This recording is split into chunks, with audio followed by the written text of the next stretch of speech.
In today's jungle, I run into a video that got my attention about something, and I have to admit it actually disturbed me quite a bit. This is Diaspora Weekly. My name is Jermaine Nkrumah. You're watching Diaspora Network Television. Visit us on our social media handles by starting from our website, www.dntghana.com. Today, I'm joined by an old friend, an old brother, and let me tell you, when we were talking, you know what? Meet Emmanuel Usuasa. Welcome to DNT. Thank you.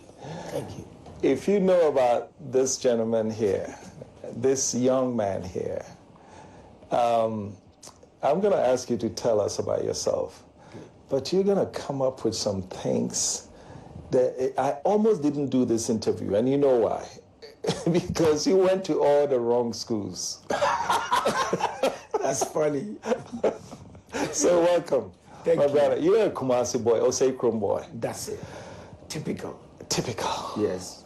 And of all the places in Osei Krum, you didn't grow up anywhere but where again? Kumasi Krofrom. Kumasi Krofrom. Yes. Close to Ashtown. Okay. And those of you who know about Kumasi, when someone there are 4 places.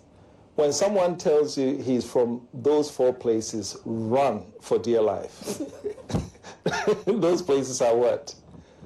Krofrom, Ashtown, Asafo, and Bantama. And you're from Krofrom. That's it. So tell us about your beginnings in Krofrom. Yeah. In Krofrom, I was in the city of Kumasi Preparatory School. Okay. In Kansai Jamina. Oh my God. That was close to Tech. Okay. At that time. Okay. So from city of Kumasi, we entered straight into ADISCO College. Okay. Yes, so I spent 5 years in ADISCO. ADISCO, I don't have problem because you know what, with my ADISCO, and then after ADISCO, where did you go to 6th form? Konongo Dumasi. Konongo Dumasi. Yes. Course. Yeah. If it wasn't for Sami, I would stop this interview right now. Do you know? Really? Yes. Because course people, do you know, in Kumasi, I think I'm trying to think if there's a school that's louder than them. I can't think of any. Wow. Course, Konongo Dumasi. They make so much noise, but they can't play soccer to save their lives. Wow. But yeah, so Kos, what was your experience at Kos? Why? Who goes from Adisadel and then to Kos? Exactly. So we, together with a bunch of guys, said we want to go to mixed school. Fed up with boys' school. You're fed up with boys' schools? At ADISCO. Okay. So myself, a couple of guys, we looked for a mixed school in Ashanti region. The closest was Amas. But we didn't want to go to Amas. What about Okes? Okes, never. Why? Okes was so close to me because of Krofrom. You remember? Yeah. Yes. That's what I was asking. We were so familiar with Okes that it wasn't a big deal. Oh, really? So we planned to go to Kos. Kos. Yes. Because the Prempers and all, they are all boys' schools and everything. I remember the headmaster thinking that, look, how could you get strong one that qualifies you for a Adisadel 6th form and you are here in Kos? Were there not mixed schools in the Central region? There were. Which one? Funny enough, we wanted to come back home to Ashanti region. So you wanted to come back from Central region to Ashanti region, where we were from. Okay. All right. So the Ashanti boys in ADISCO wanted to come back home. Yes. And they wanted to come back to a mixed school. That's it. And what was the reason for that? Oh, come on.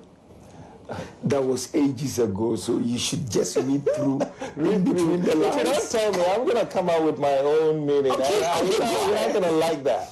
Go ahead. Okay.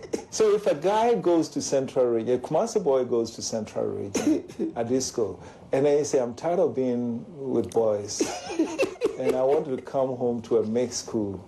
There's got to be just one reason to come back to a mixed school. Girls.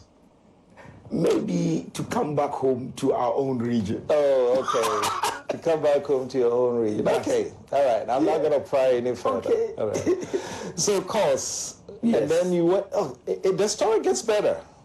You went to Tech. Yes. And for all the halls, you didn't find anyone but which one? Katanga.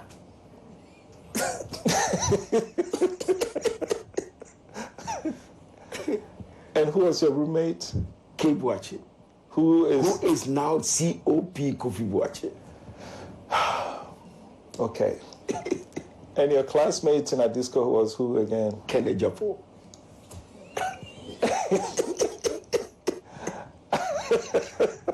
Should I continue with this interview? So your classmate is Kennedy Japong. That's it. Whom you gave his nickname.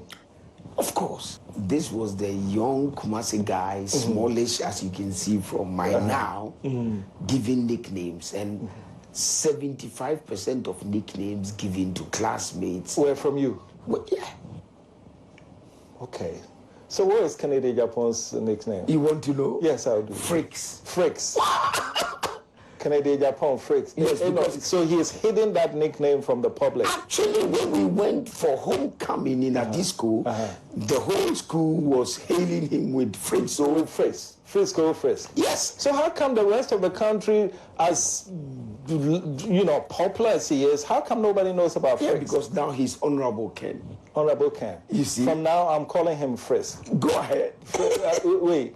Fricks. Oh, Fricks. And yes. Why that? Where did that come from? You know, he was trying to pronounce cornflakes. Cornflakes. And then he said conflicts. Canadian Japan winner. He is dead. He is dead. Yeah. He was trying to pronounce conflicts. And he said conflicts. And that with his Fosu self. Wow. Yes.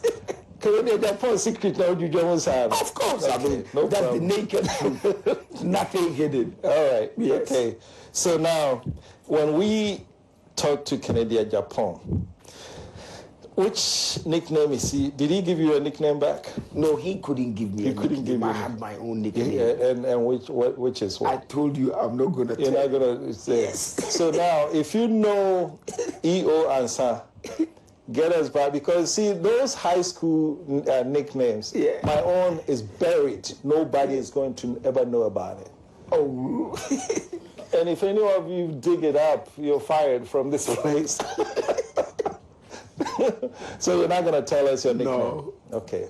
Canadian Japan, you got yours unearthed, so we're going to get to you to bring his. That's it.